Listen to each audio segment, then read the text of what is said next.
దేవుని సన్నిధిలో ప్రార్థన చేసేటప్పుడు ఎట్లా ప్రార్థన చేయాలి, దేవుని బ్రతిమలాడుకునేటప్పుడు ఎలా బ్రతిమలాడుకోవాలి, ఎలా ప్రార్థన చేస్తే ఆ దేవుని మనస్సును మనం గెలుచుకోగలుగుతాం.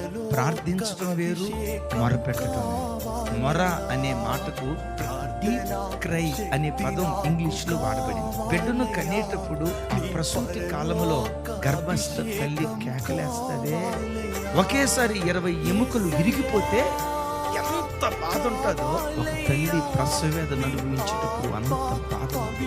ఆ పురిటి నొప్పులు భరించలేక అయ్యో అయ్యో అని ఆర్తనాధ్వని చేస్తదే. ప్రసవ వేదన పడే తల్లి ఆర్తనాధ్వని చేస్తున్నట్లుగా మీ సన్నిధిలో అలా మేము మొరపెడుతూ ప్రార్థన చేస్తాం. అలా మూలుగుతూ ప్రార్థించే ఆ దైవికమైన కృపను కలిగి ఉంటే జీవితంలో ఏం కోల్పోయిన ప్రతిదీ దేవుని సన్నిధి మరలా నీకు అనుగ్రహించును గాక.